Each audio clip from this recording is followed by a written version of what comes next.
Nur Hasana Masud, Hadir. Silva Aulia, Hadir. Sasmita Dwi Nastiti, Hadir. baik, hadir semua ya. Baik anak-anak, sebelum kita masuk ke materi hari ini, mari kita berdoa bersama terlebih dahulu agar pembelajaran kita menjadi berjalan dengan lancar. Silakan kepada ketua kelas untuk memimpin doa. Baik, sebelum pembelajaran dimulai, mari kita berdoa menurut agama dan kepercayaan masing-masing. Berdoa dimulai. Berdoa selesai. Oke, terima kasih Sasmita. Nah, hari ini kita akan belajar mengenai tes deskripsi. Di sini ada yang tahu nggak tes deskripsi itu apa? Aku tahu, Bu. Oke, boleh Maria jawab. Jadi teks deskripsi itu adalah teks yang mendeskripsikan sesuatu, misal tempat, orang, objek seperti itu. Baik, benar sekali jawabannya ya. Nah, sebelum kita melanjutkan pembelajaran kali ini, jangan lupa siapkan alat tulis dan buku catatan kalian ya. Jika ada pertanyaan sama pembelajaran, kalian boleh langsung mengangkat tangan untuk bertanya. Baik. Oke, dimulai ya. Hari ini kita akan membahas mengenai teks deskripsi. Nah, sebelum masuk ke pembahasan, kita akan membahas mengenai pengertian teks deskripsi, ciri-ciri teks deskripsi, struktur teks deskripsi, jenis dan contoh teks deskripsi. Nah, apa sih teks deskripsi itu?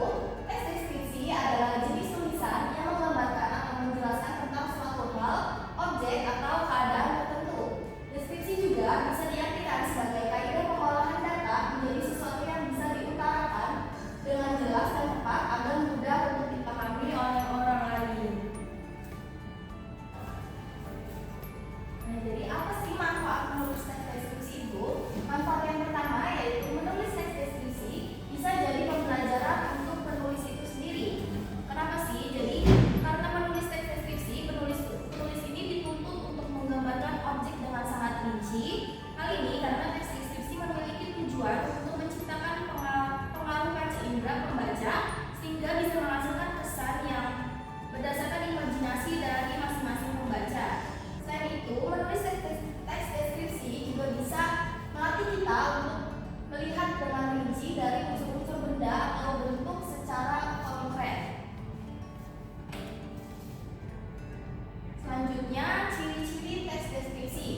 Ciri-ciri teks deskripsi yang pertama yaitu teks deskripsi berisi tentang penjabaran atau penggambaran pada suatu objek. Yang kedua, teks deskripsi berisi tentang penjelasan yang melibatkan seluruh panca indera. Yang ketiga, teks deskripsi berisi tentang pemaparan dari ciri-ciri fisik dan sifat suatu objek dengan secara rinci dan jelas. Yang keempat, teks deskripsi membuat pembaca seolah-olah bisa merasakan langsung kejadian yang digambarkan di dalam teks. Ciri-ciri yang kelima yaitu teks deskripsi umumnya berisi kata-kata khusus untuk menggambarkan objek dengan serinci mungkin. Ciri-ciri keenam, teks deskripsi juga bisa menggunakan frasa yang mengandung kata benda. Yang ketujuh, teks deskripsi mengandung kata sifat yang berguna untuk menggambarkan suatu objek. Dan yang kedelapan, teks deskripsi bisa menggunakan kata kerja transitif dalam memberikan informasi suatu objek. Yang kesembilan, teks deskripsi mengandung kata kerja perasaan dan pendapat yang bertujuan untuk mengungkapkan pandangan pribadi si penulis terhadap subjek yang dituliskan. Yang ke-10, teks deskripsi mengandung kata keterangan untuk memberikan informasi tambahan. Dan ciri-ciri yang terakhir atau yang ke-11, teks deskripsi mengandung bahasa kiasan atau metafora. Nah, selanjutnya mengenai struktur teks deskripsi.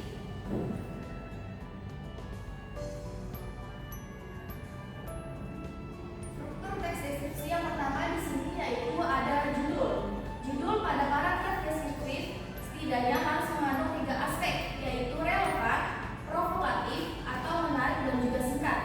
Judul dari karangan melambangkan cerita yang merupakan sebuah ringkasan tersirat dari seluruh tulisan. Judul ini memiliki fungsi sebagai daya tarik minat dan suatu nama yang bersifat promosi. Struktur yang kedua yaitu identifikasi. Penentuan identitas dari orang, objek, dan benda lainnya. Yang ketiga, klasifikasi. Klasifikasi yaitu sebuah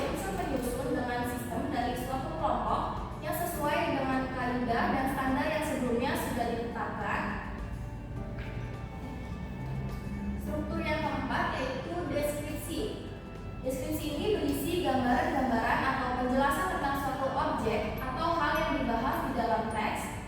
Dan struktur yang terakhir yaitu kesimpulan. Nah, kesimpulan ini adalah penegasan pada hal yang dianggap penting.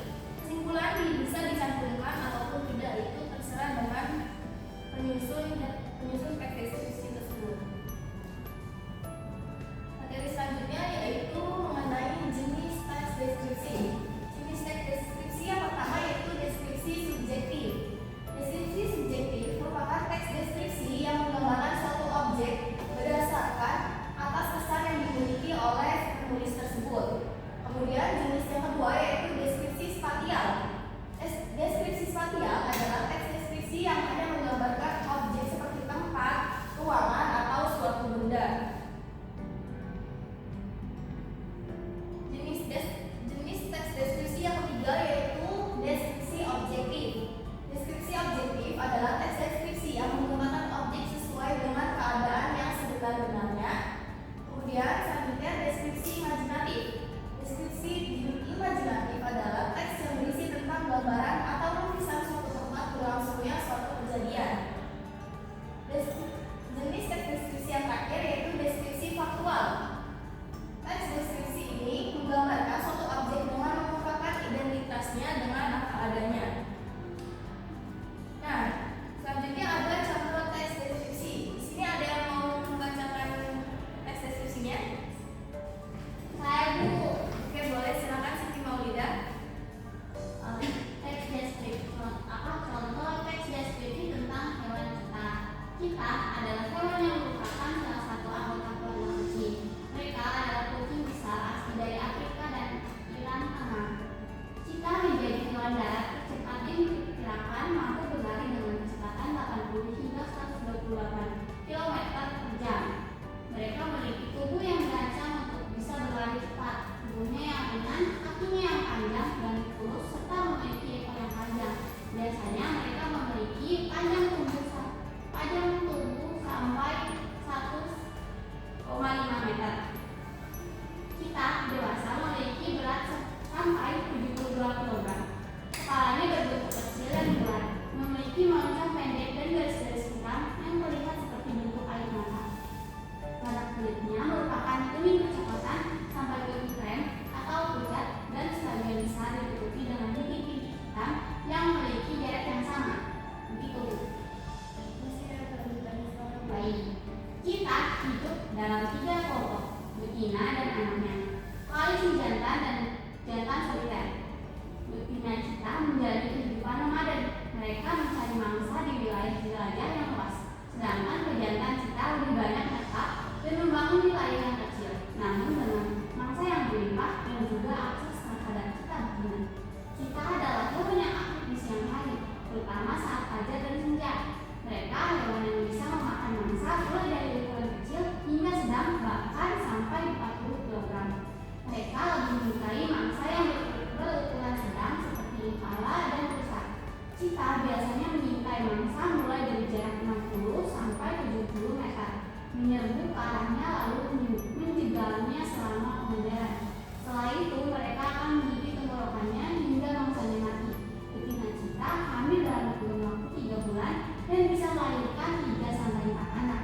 Anak cita ini sangat rentan dimangsa oleh hewan lainnya seperti hiena atau singa. Anak cita akan disati pada usia 4 bulan dan mulai mandiri pada usia 20 bulan. Baik, terima kasih Maul. Boleh beri tepuk tangan. Oke.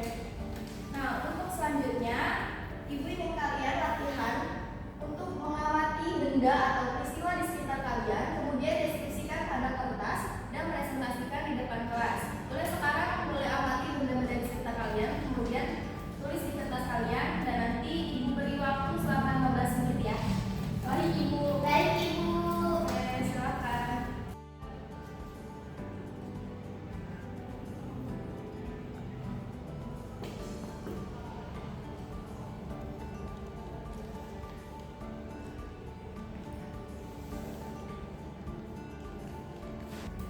Baik anak-anak, waktunya sudah habis ya.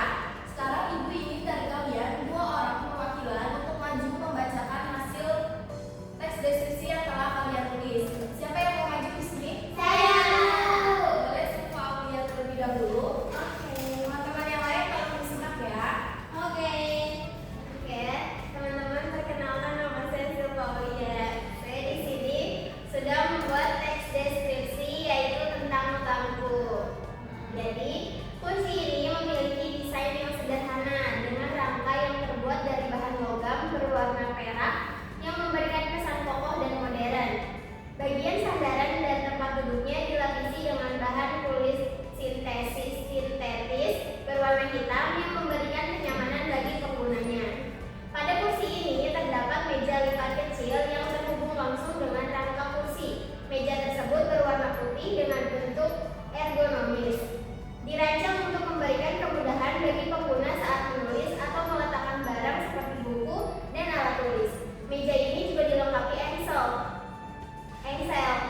botolnya berwarna hijau muda yang serasi dengan badan botol. Tutup ini berbentuk polir yang memastikan botol dapat tertutup rapat sehingga mencegah kebocoran. Ukurannya cukup praktis untuk dibawa berpergian, baik untuk keperluan sehari-hari maupun aktivitas di luar rumah. Botol tersebut diletakkan di atas meja lipat kecil yang biasanya ditemukan pada kursi belajar di ruang kelas atau perkuliahan. Dengan desain minimalis dan fungsionalitasnya, botol ini cocok digunakan untuk keperluan hidrasi selama kegiatan belajar atau aktivitas lainnya. Warna hijau yang lembut memberikan kesan segar dan natural yang mungkin menjadi daya tarik visual dari botol ini. Secara keseluruhan, botol ini tampak sederhana namun praktis, mencerminkan kebutuhan pengguna akan barang yang ringan, mudah dibawa, dan efektif untuk penggunaan sehari-hari. Baik, terima kasih Kak Sunita, boleh Oke, baik. Sekarang Ibu ingin kalian mengumpulkan hasil tes deskripsi yang telah kalian tulis. Boleh silakan mengumpulkan.